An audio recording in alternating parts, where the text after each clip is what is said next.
This story is based on a true incident that happened to one of our viewers, James. 4 years ago, James, who lived in Houston, moved into a new house with his family. His 12th grade exams were coming up, and he was preparing for them.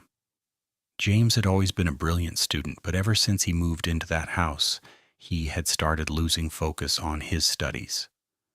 Slowly, his marks in school exams began to drop, and he started behaving differently. He stayed locked in his room all the time and had become very irritable. His parents grew worried about him, so they invited his elder maternal uncle to the house to talk to him. James was very close to his uncle and shared everything with him.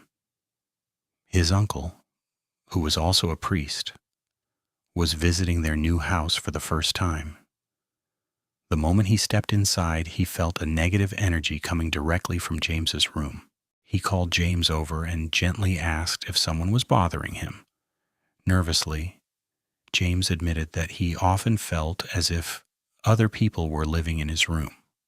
Throughout the day, he would see different figures that vanished in the blink of an eye. Sometimes it was a woman sitting on the bed facing the wall, and sometimes a small boy standing by the window with his back turned. After hearing this, James's uncle asked the neighbors about the history of the house. He found out that long ago there had been a deep well exactly where James's room now stood. Many people had fallen into that well and died, which was why it had eventually been sealed. When James's uncle told this to his parents, they were shocked. He explained that the negative energy in James's room came from the wandering spirits of those who had died in that well and had never found peace. He told James's parents that he would return the next morning to perform a ritual for the house, and for that night, James should sleep with him instead. Unaware of this conversation, James was in his room that night, studying for his exam the next day. When his mother called him to sleep in their room, he said he would come after finishing his revision.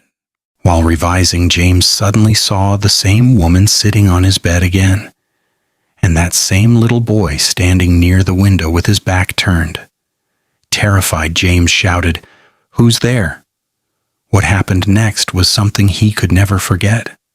First, the boy slowly turned his neck all the way around backward. Then the woman did the same. In the next moment, people began emerging one by one from beneath the floor of the room. They slowly started moving toward James. Their long arms reached out and began dragging him down toward the ground. James screamed at the top of his lungs, "Help! Help!" His parents came running into the room and switched on the light. They found James sitting on the floor, trembling, with no one around him. He was in terrible condition, so they rushed him to the hospital. James was so frightened that his fever would not go down. The doctor gave him an injection and put him to sleep.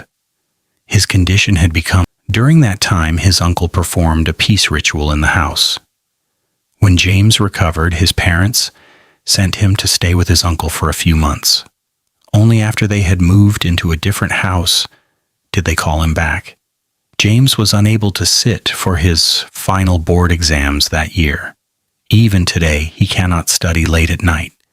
And before every exam, the terrifying memories of that night still haunt him.